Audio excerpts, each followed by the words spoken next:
Hey guys, excited to give you this bonus episode with Bryce Bennett. He is the co-founder of WorkSolo.com. Do you like that pause there? Because I forgot his last name. Bryce Bennett from WorkSolo.com. What a great episode you're about to listen to. This basically is an app. It's only in Seattle right now, but I expect this thing to explode in the next year that can predict and protect your pay. A platform for gig workers to optimize your time and maximize your income. If you like this bonus episode and you want to get more of this early without having to wait on the free podcast, if you go to patreon.com, search the Gig Economy Podcast, you can sign up there. $5 and $10 tiers. The $10 gets you an extra bonus episode a month like this, early and before anyone else. On the third month, you also get a free t-shirt from Jesper and me, probably with our logo on it. And you support us in all our adventures and those kind of things and just paying our bills to keep giving you this content.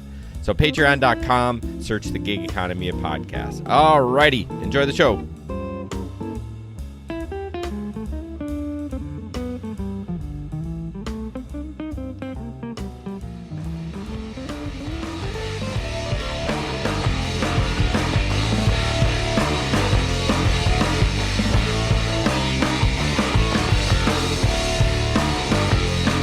Thanks for reaching out and setting all this up. Really appreciate the opportunity to come chat with you. Yeah, I'm really excited to talk to you. Steve from the Rideshare Rodeo, I think, interviewed you, and he's like, he told me about your product, and I started looking into it. I'm like, oh, this is epic. Too bad. Too bad it's only in Seattle, but that's okay. It is what it is. You gotta baby step it somehow. Yep. For now, we making sure we get everything right. And we're doing that in one city and where we can be in person with people too, right? And get that feedback and talk with workers in the space. And so we're definitely looking at expansion quickly here into some second, third, fourth cities in the not too distant future. But yes, still in Seattle at the moment. All right. Why don't you give me the elevator pitch if somebody asked what you're doing, so we can kind of tell people what's up, and then we'll kind of dive into what exactly it is.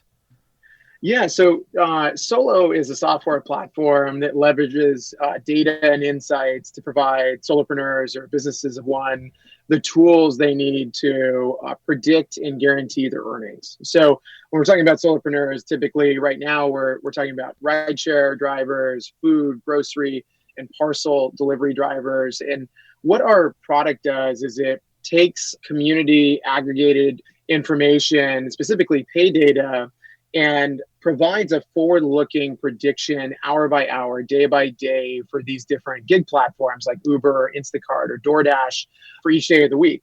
And what we show people, we actually guarantee on a daily basis. So if you come in and you schedule your work hours with us, you would likely be working anyways, we'll not only show you the most optimized schedule to make the most in your time, but we'll also guarantee that amount on a daily level. And so the goal here really is to take that anxiety, take the unpredictability, the volatility out of gig work, give people that safety net, that floor, but also help them earn more. And so far, we've had 2,000 people who have signed up for the platform here in Seattle. We are still only in Seattle at the moment, but we've guaranteed over $250,000 in worker earnings. Wow. And we use a little bit over 1 million job data points now provided by the Solo community to make these predictions and ultimately help stabilize that income. Wow, that's incredible. So I guess my first question is, and we actually talked about your product, I don't know, a couple episodes ago because cool. Yeah. So one thing we brought up is, which I like the guarantee, right? That's amazing. But shouldn't a gig worker already be pretty familiar of which app and which time they make the most money? Yeah, I think it's a great question. And, what's been interesting is, these early folks that have joined the platform, we see on average that workers have access to about 2.1 jobs per worker. So, an Uber and a DoorDash or a Grubhub and an Instacart. And it's our viewpoint that, with better information, better data around the highest paying hours, you can actually add more jobs to your portfolio, right? Okay. So you may know one or two of these platforms really, really well, But it gets really hard to do that with like 3, 4, 5 platforms, you can imagine, because they're all variable rate jobs, right? They have different peak periods at different days of the week. And there's seasonal trends layered on top of that. There's events, there's weather. And so it becomes a really complex equation. And what was interesting is we actually did a blog post about this a couple of months ago, where we said, hey, who earns the most? People on one platform, two platforms, three platforms, or four or more. And what's interesting is the people with three platforms specifically that they had access to for work made the most. And the early thought here is that once you get to four or more, it almost becomes too noisy to manage. Yeah. And so we definitely, don't, people know their work the best, right? And if they're on one or two platforms, you can kind of find your spots and optimize your time a little bit easier. But if you look across the entire spectrum of gig work that's available, there's some really great earnings hours on these different platforms. You just kind of have to be able to have that transparency of information around, what they're paying and the different trends that you can see across ride sharing, food, grocery, and parcel delivery. So you brought up parcel delivery. I was going to ask because I do Amazon Flex too. Yep. So it's interesting about the apps too. I run about 3 different food apps when I work. Just the basics: Uber Eats, Grubhub, and DoorDash. And it does get a little hairy-carry at times. And sometimes I'm just like, all right, I'm shutting this one off. Like, it's just garbage today. And then I end up focusing on 2. And in our market, I'm in Grand Rapids, I would say DoorDash is the main, then Uber Eats, and then Grubhub. Where it used to be, Grubhub used to be the cream of the crop. But for whatever reason, DoorDash, the volume of DoorDash is there. I would say the orders a lot of them are still crappy, but at least the volume is there.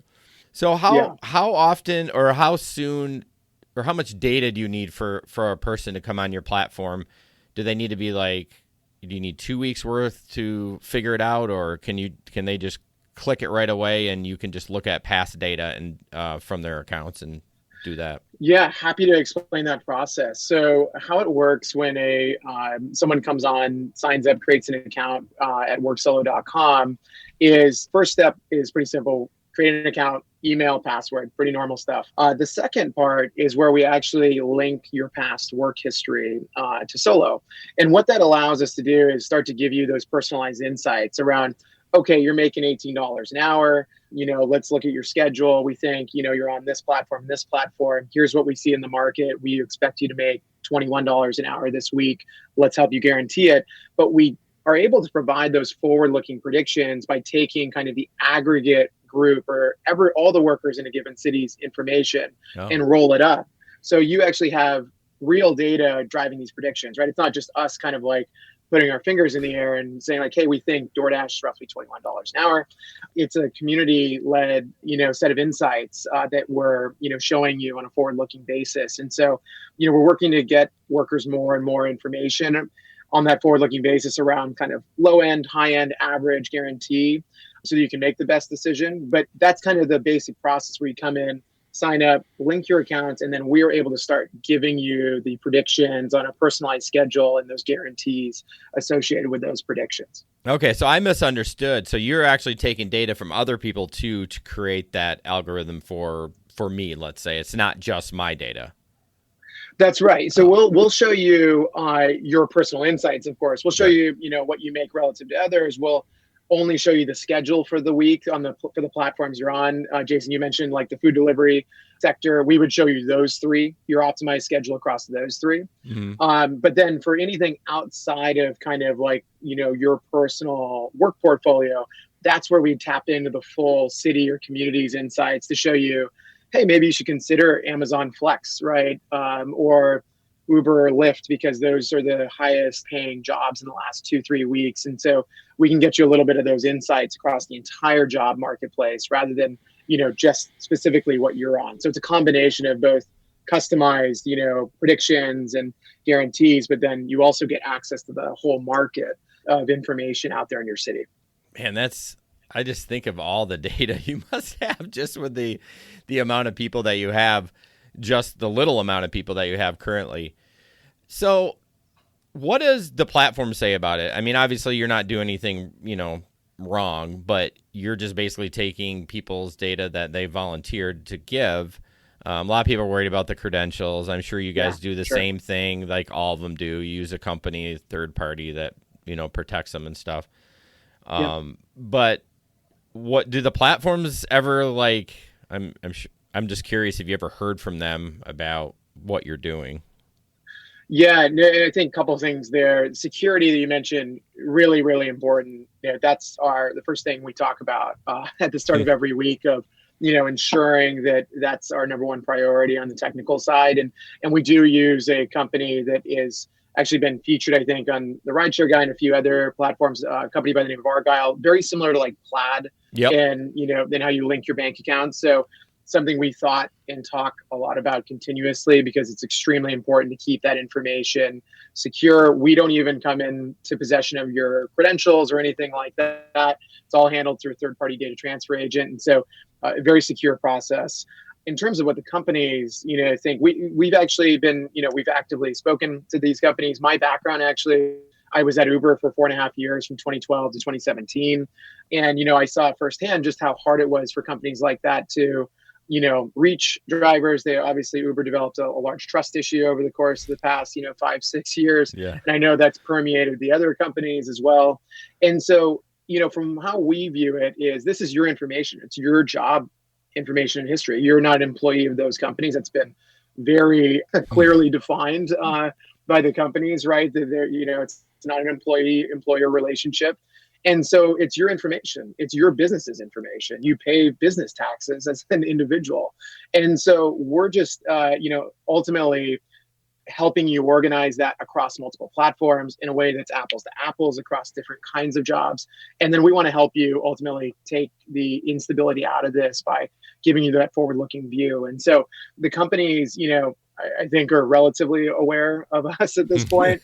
And, I think it's something where we're not disintermediating their request process or anything like that. If anything, someday we want to make this more of a platform where they compete for workers' time in a more transparent kind of market way. And so that way, in theory they get access to a bigger group of people, but they have to compete for the workers' time in a little bit more transparent way than today, which today, like you said, kind of you're on 3 platforms. And so those 3 platforms are competing for your time, Jason. But there should be like 10, 15 platforms competing for your time, realistically, if you're okay kind of doing some different job opportunities. And so we hope that's where it goes long term here. And we think it's a net benefit for both sides.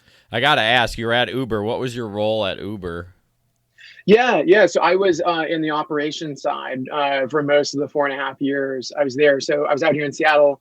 My job in the beginning was actually working just directly with drivers every day. Oh. So we had a little basement office. And so out here at the very beginning, and my job was to open up the office every day, do support via text line into my phone, email. I'd help people get onboarded. We launched UberX out here in Seattle. And so, a lot of early work doing like everything from vehicle inspections to, help with like earnings and stuff like that. And so eventually did a little bit of like regulatory work, and got closer to the legislative side of things in 2016, 2017 out here. But most of my time was in the operation side, working directly with drivers. Why'd you leave? I'm curious. Yeah, so I left in mid-2017. Well, one, I ended up going to a company called Convoy, which is a digital freight network. Okay. And so it's kind of like an Uber for trucking. And I had a chance to lead the supply side of the marketplace there and working with truckers directly. So opportunity for me personally from a career perspective to take learnings from Uber and apply them to a new company. But Uber was changing also at that point. It was going through internal reorganization. There was a lot of obviously external things going on to consider. And so I viewed it as an opportunity to kind of go leave a mark on another earlier stage company. Convoy was only 100 people at the time. Okay. Yeah, I think I started with Uber in 2015. So yeah, I've been around a lot when Uber was, oh man, I used to make so much money. Like it was crazy. It was wild in the beginning days. Yeah.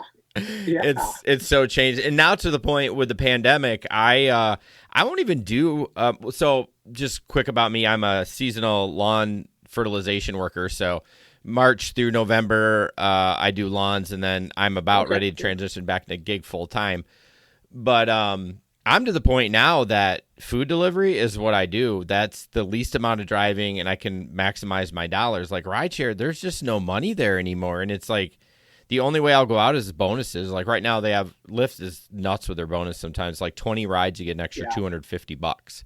I'm like, 20 rides, I can do that, and wham, bam. But the problem is without that, like my buddy went out and did that. He did 12 rides last night, 0 tips on 12 rides. And I'm like, he drove all over the place. I'm like, yeah, you made $100, but I could have done that in my little city, like I live in a suburb of Grand Rapids, and drove a quarter of the miles and made more money. And it's just interesting how the rideshare game has just changed quite a bit as far as finances. No, I completely agree, and it's been a really tough year. And I think what you're hitting on too, Jason, right, is like every city and every market is very different. Yep. Right. You know, you mentioned DoorDash is kind of the major player in food out there. You know, here it's actually similar. DoorDash and then Uber Eats and Grubhub's kind of trailing out here in terms of market share. But that kind of, you know, information dictates driver earnings on the other side and demand for supply. And so ride sharing has been really interesting because it's actually been, you know, really lucrative option in Seattle in the last 3-4 months since we've kind of started it. We came out of the pandemic probably a little bit later out here in terms of restrictions and like masking and everything. And so you had a little bit later delayed release back into like, you know, going out and restaurants and concerts and everything. And when that happened, you know, demand outpaced supply and earnings were as high as like $35-$40 an hour out here in Seattle. Wow. For Uber and Lyft drivers. It's since come back down though, and has started to, you know, even out a bit more, to your point, I think every market's slightly different, especially with the pandemic right now. Yeah, you're exactly right. We had the same thing when things started opening up, but they're still charging riders like an insane amount of money. I mean, I don't use it. I've used it before. I'm sure I'll use it actually going to Detroit this weekend for a wedding. So I'm sure I'll use it then when I'm done with the wedding. But the prices are insane and the drivers aren't getting any more. So I don't know what these companies, they got to get their heads together. I mean, I just don't understand it. But what's cool about your platform, if you can, you know, once you expand a little bit, is just, you know, you're going to be able to tell where to make the most money. But on the downside of that, if everyone signs up for that, then everyone's going to be doing the same apps, and that will kind of flood those apps, right? Let's say when Postmates is not around anymore, but, you know, all of a sudden you got to do Postmates because DoorDash is flooded with people. I don't know. I'd just be curious what your thought is on that. Yeah, I think it's a you know, something as we get bigger to definitely think about. Mm-hmm. It's almost like routing, you know, if you're on Google Maps, like, you know, routing around traffic. If you route everyone in the same spot, right, you're going to end up with a traffic jam in the new spot. And so, you know, we're not there today in terms of our size and scale to have that kind of impact. But in the future, if we get there, you know, it's something where we've talked a lot about how we can kind of maybe split that up a little bit and anticipate, you know, the number of hours that maybe a couple hundred people over here are going to spend with, like you said, DoorDash. And, you know, when that starts to look like it's going to be overcrowded or oversupplied, you can divert the second group of people over to another job that, you know, would actually, in fact, at that point, be a better option than DoorDash, right? I see. Where like Uber Eats. So you can kind of help give people more personalized, customized, you know, scheduling options, so you don't overload any one platform, and you can kind of help distribute a little bit more in that hours of time in that kind of situation. And so, you know, like I said, we're not there yet, but that's how we've thought about it, is that if we do get there, you know, it's something where you can hopefully kind of help load balance a little bit and keep people in the right job and ultimately making the most so that you don't end up with like an overloading. That makes perfect sense. You can actually predict like, oh, this is getting a little, you know, drivers are going to start making less. Hey, if you go over here, you're going to make as much or more because over there is pretty busy right now. Huh. Wow. That is some fast calculations going on. Well, and, you know, it's something that like this goes back to putting the, you know, more of the control in the worker and the driver's hands, because our viewpoint is that there's just not enough good information, not a good number of tools out there for people today. And And so if we can, when you come in and you're scheduling with us and you're deciding when and where to work, we can use that information to kind of like really help get you in the right spot in real time as this, builds up. And so there's a lot of other things we're talking about too, of like how we can help you get to the right, not just time and job, but the right geography. So we're looking at some pretty cool stuff there in the next 3 to 6 months. And so, yeah, we really hopefully view this as like a full suite of tools for workers to, really take control and, not tell you where and what job to work, but, give you all the information to make the best decision for yourself. And our belief is, when you do that, people do make the right decisions to maximize their time, and they'll be able to kind of stabilize ultimately their financial situation with this. Out of the 250,000, how much money have you had to pay out because didn't quite hit the mark? I'd be curious. Yeah. If you want to tell me, you don't have to. No, I think it's a great question. So yeah, and just to explain how that works, if I didn't make it clear before, let's say you come into our platform and you've linked up your 2 accounts, and you've gone and you say, okay, I'm going to follow Solo's schedule for today, and I'm going to try to make $100. I'm going to book these 4 hours, 2 on DoorDash, 2 on Grubhub. And Solo says you're going to make $100. If you go out and work those 2 hours of DoorDash, 2 hours with Grubhub, and you come up at $95, we will make up that $5 difference at the end of the week and pay you out. And so far, what we've seen is, our error rate, or what we call an error rate, or when we miss, is a little bit less than 1% of the time. And so, I want to, make it clear that, like, we want to continue to make this as accurate as possible. You should be able to trust this, but it's also something where, we're not just setting earnings guarantees really low. For example, we have a couple hours this week in Seattle where we're guaranteeing over $40 an hour with Uber and Lyft, for example, on Friday and Saturday nights. Wow. And so it's a dynamic income floor, right, by hour. And so, sure, there's going to be some hours where it's like overnight, not many people ordering food. It's going to be a lower guarantee. Right. But it's also not just a flat like $10-15 an hour. We do, really try to put our money where our predictions are here, and hopefully help you build trust in the system and the power that we can hopefully bring with aggregated information for workers. Yeah, no one's going to pick the $15 or $10 to $15 an hour slot. I mean, it's just obvious. No one's going to do that, But yeah, because like typically I try, now that ride shares, I don't do a lot of it. I try to get all my work done in the morning and in the lunchtime, and then and so I can go have a normal life with my family at come home at 5. Yeah. And then so I know my hourly rates are probably lower during the day, and I probably have to work a little bit more to get the money goal, but I'm okay with that. So, but yeah, I have so many apps that I use. It's just my co-host Jesper teases me all the time because I give all that stuff to my accountant, the Schedule C's, and it's Shipped, Amazon, Grubhub, Uber Eats, Lyft. I'm doing like 10 apps during the gig season because some of them flow, some of them I'm like, I am burned out of this. I am done with this. I'm going to go do this. And like we always tell new drivers, like, you better diversify because those apps can shut you down just for nothing. Someone says you're not wearing a mask, and guess what? You're not driving for Uber anymore. You better have some other stuff ready to go. Completely agree. And like, I think that aligns, exactly with what we're trying to promote, which is, this should be a job portfolio. I think it's easy to like think traditionally, right? And work is changing really rapidly, but to think about like, oh, I have one company that I can rely on. And unfortunately, the reality is that's just not necessarily true in the app-based or gig economy, right? You do need a host of options if you want to have a really, solid, optimized, consistent earnings level. And so, that's something that it's funny. We actually were working with one of the first drivers that signed up with us, a guy by the name of Devin, was just working Grubhub for like 2 years before we met him. And since joining the Solo platform, he's added 4 other jobs, including like DoorDash, Uber, Lyft. I think he's also on Uber Eats now.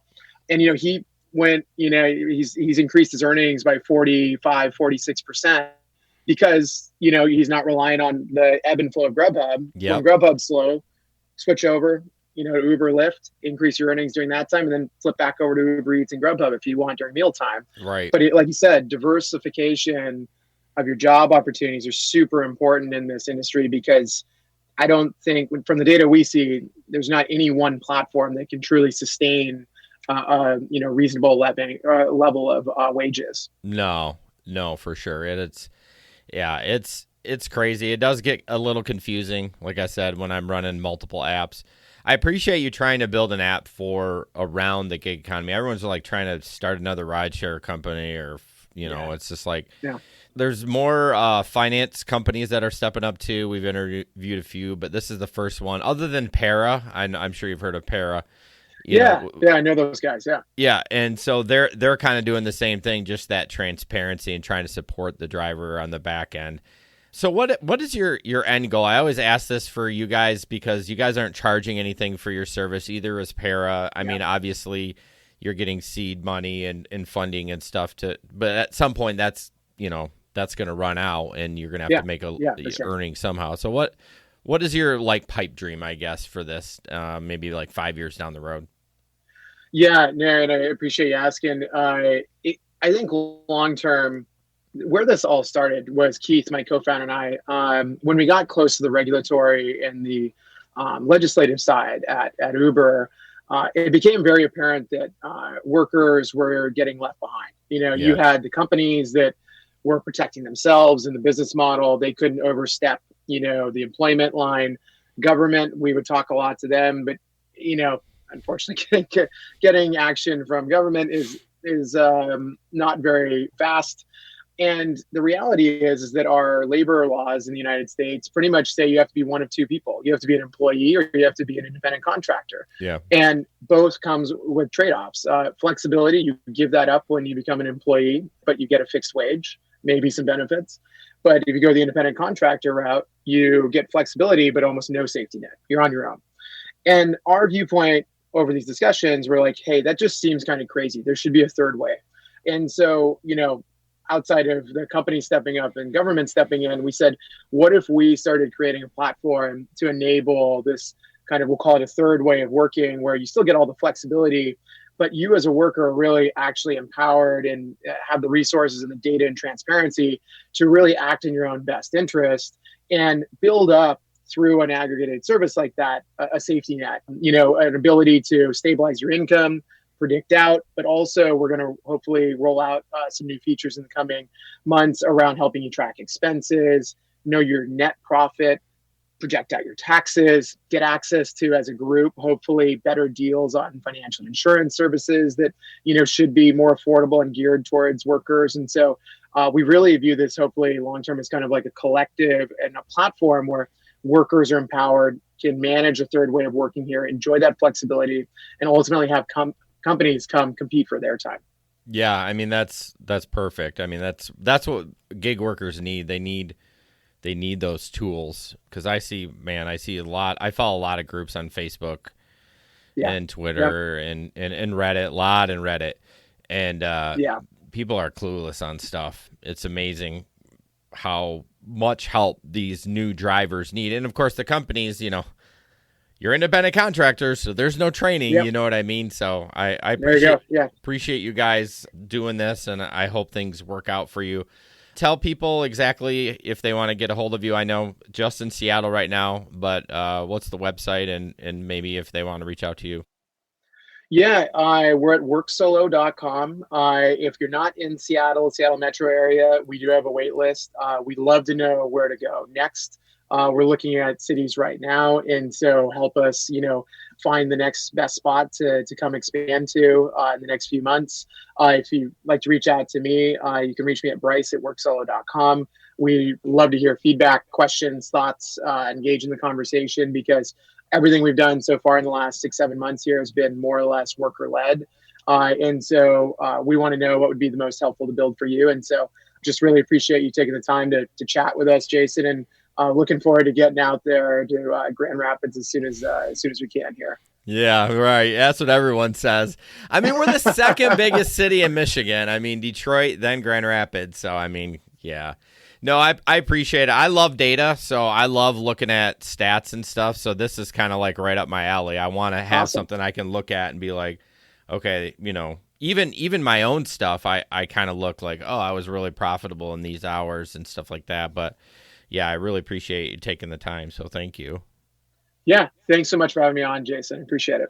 All right. Have a good one. And, Bryce, if you ever got something new you want to talk about or whatever, just hit us up and yeah, that'd be great. And I'll definitely stay in touch with you guys. And we also put out a semi-regular blog post with some of the data and insights. And so I can send that over to you if there's anything interesting in there that, you guys would either want to just use or cite or talk about, ever let me know. And we try to put those out relatively regularly. So it'd be awesome to stay in touch. Yeah. I mean, if you want us to test, I'm happy to do it. Like, I would love that data, dude. I'm not gonna lie. I mean, I would even opt to not take the guarantee. I would be like, I know I'm doing this just for testing, but I mean, if I could know exactly when I could work, that's what turned me on to it. I was like, if I can know these hours I work, I'm gonna make the most money. I am definitely gonna do that. Yeah, no, exactly. And that's the cool part of, like you said, the data is that it ultimately can be aggregated and brought back to the worker, in a way that's really, really helpful. And so it's been cool to see the early results, like people earning 20% more on average, up to 46% more. That's real money. That's like 20% more for the average worker is like an extra $100 a week. I know, that's huge. That's a big deal. Like that's $400 a month. You're talking almost $5,000 a year right there. Yeah, I mean, you take 20% all day long in your investments. I mean, that would be insane. Exactly. All right, Bryce, I will let you know when this is out, and then I'll send you the link and all that fun stuff. Thank you so much, Jason. Really appreciate you reaching out. Looking forward to staying in touch, too. All right, have a good one. All right, you too. See ya. Bye.